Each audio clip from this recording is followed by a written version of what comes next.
ಕಟ್ಟಡವನ್ನ ಕೃಷಿ ಇಲಾಖೆ ಮತ್ತು ಕರ್ನಾಟಕ ರಾಜ್ಯ ಪಾನೀಯ ನಿಗಮದ ವತಿಯಿಂದ ಸುಮಾರು 11 ದಿನ 55 ಕೋಟಿ ವೆಚ್ಚದಲ್ಲಿ ಇಲ್ಲಿ ಒಂದು ಬಿಲ್ಡಿಂಗ್ ಕಟ್ತಾ ಇದ್ದಾರೆ. ಬಹಳ ಸಂತೋಷವಾದ ವಿಚಾರ. ಅದು 5 ಸ್ಟಾರ್ ಹೋಟ್ಲಿಗಿಂತ ಚೆನ್ನಾಗೈತೆ.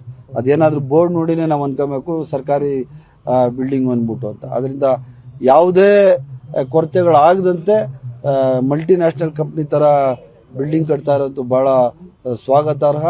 ಇಲ್ಲಿ ಎಕ್ಸೈಸು, ಪಾನೀಯ ನಿಗಮ ಮತ್ತೆ ಬೀಜ ನಿಗಮ ಎಲ್ಲ ಆಫೀಸ್ಗಳು ಇಲ್ಲಿ ಇರ್ತದೆ. ಇಲ್ಲಿ ಚೆಲುವಣ್ಣವ್ರಿಗೂ ಒಂದು ಚೇಂಬರ್ ಇರ್ತದೆ, ಚೀಫ್ ಮಿನಿಸ್ಟರ್ಗೂ ಒಂದು ಚೇಂಬರ್ ಇರ್ತದೆ. ಮುಂದಿನ ದಿವಸಗಳಲ್ಲಿ ನಮಗೆ ಒಂದು ಮೀಟಿಂಗ್ ಮಾಡಲಿಕ್ಕೆ ಇಲ್ಲಿ ಜಾಗ ಇಲ್ಲ. ಇದು ಬಹಳ ಪ್ರಶಸ್ತವಾದ ಜಾಗ. ಸುಮಾರು 1,60,000 ಅಡಿಗಳಷ್ಟು ಬಿಲ್ಡಿಂಗ್ ಅನ್ನ ಇಲ್ಲಿ ಕಟ್ತಾ ಇದ್ದಾರೆ. ಅದರಿಂದ ಇವತ್ತು ನಾನು ಚೆಲುವಣ್ಣ ಇಬ್ರು ಇದಕ್ಕೆ ಶಂಕುಸ್ಥಾಪನೆಯನ್ನ ಮಾಡಿದೀವಿ. ನನ್ನ ಕ್ಷೇತ್ರದಲ್ಲಿ ಈ ಒಂದು ಸುಸಜ್ಜಿತವಾದ ಕಟ್ಟಡ ಕಟ್ತಾ ಇರೋಂಥದ್ದು ನನಗೆ ಬಹಳ ಸಂತೋಷವನ್ನು ತರುವಂತ ವಿಚಾರ. ಸರ್, ಎರಡನೇದಾಗಿ ಈಗ ಇಡಿಯಿಂದ ಬಂದಿರುವಂತ ನೋಟಿಸ್ ವಿಚಾರ ಸರ್, ಈಗ ಲೀಗಲ್ ಬ್ಯಾಟಲ್ಗೆ ಒಂದು ಬ್ರೀತಿಂಗ್ ಪೀರಿಯಡ್ ಇದು ನಿಮ್ಗೆ ಅಂತ. ಈಗ ಏನ್ ಬ್ರೀತಿಂಗ್ ಪೀರಿಯಡ್ ಇಲ್ಲ. I am very clear. I will make you very clear. ಇದರಲ್ಲಿ ಯಾವುದೇ ನಂದಾಗ್ಲಿ ಮುಖ್ಯಮಂತ್ರಿಗಳ ಪತ್ನಿಯವ್ರದ್ದಾಗ್ಲಿ ಯಾವುದೇ ಪಾತ್ರ ಇಲ್ಲ. 0. ಯಾವ ತರ ಪಾತ್ರ ಇದ್ದಿದ್ದೆ ನನ್ನ ನ್ಯಾಯಾಲಯ ಒಪ್ಕೊಂಡು ಸ್ಟೇ ಕೊಟ್ಬಿಡೋದಾ?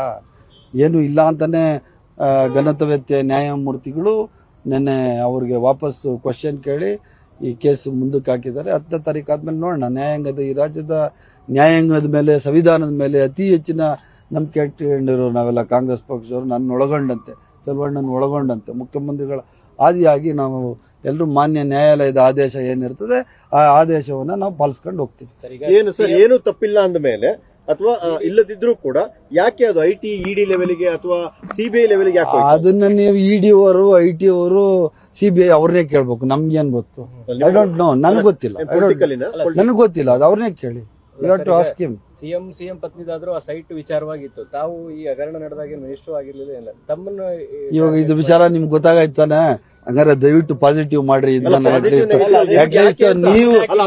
ನೀವು ಕಾರಣದ ಪಾತ್ರ ಏನಾಗರಿ ನಿಮ್ದು ಗೊತ್ತಿಲ್ಲ ನನ್ಗೆ ಏನು ಅಂತ. ನನ್ ಬಂದವಾಗ ಆಶ್ಚರ್ಯ ಆಗೋಯ್ತು. ಇದ್ಯಾಕಪ್ಪ ಇದು ನನಗ್ ಬಂದಿದ್ ನೋಟಿಸ್ ಅಂತ. ನಾನು ಅದ್ ಬಂದಾಗ ನಾನು ಮಂತ್ರಿನೂ ಅಲ್ಲ. ಅದಾದ್ಮೇಲೆ ನಾವ್ ಯಾರಿಗೂ ಸೈಟು ಕೊಟ್ಟಿಲ್ಲ, ತಗೊಂಡಿಲ್ಲ. ಮಾನ್ಯ ಮುಖ್ಯಮಂತ್ರಿಗಳ ಪತ್ನಿ ಕೊಟ್ಟಿದ್ದು ನ್ಯಾಯವಾಗಿದೆ. ಅದು ಸರಿ ಇಲ್ಲ ಅಂತ ಹೇಳಿದ್ಮೇಲೆ ವಾಪಸ್ಸು ಕೊಟ್ಟಾಗಿದೆ. ಮತ್ತೆ ಯಾಕೆ ಈ ನೋಟಿಸು, ಮತ್ತೆ ಯಾಕೆ ಈ ಒಂದು ಪ್ರಕ್ರಿಯೆ ನಡೀತಾ ಇದೆ ಅಂತ ಗೊತ್ತಿಲ್ಲ. ಮೋಸ್ಟ್ಲಿ ಇದೆಲ್ಲ ಮಾನ್ಯ ನ್ಯಾಯಮೂರ್ತಿಗಳಿಗೆ ಮನದಟ್ಟಾಗಿದೆ. ಅದಕ್ಕೆ ಸ್ಟೇ ಕೊಟ್ಟಿರೋದು. ಮುಂದೆ 10ನೇ ತಾರೀಕು ನೋಡೋಣ. ವಿಲ್ಸಿ. ಎರಡನೇ ನೋಟಿಸ್ ಕೊಟ್ಟಿದ್ದ ಯಾರಿಗೆ? ನನಗಿಲ್ಲ ಒಂದೇ ನೋಟಿಸ್. ಅವ್ರಿಗೆ ಎರಡನೇ ಅದು ಗೊತ್ತಿಲ್ಲ.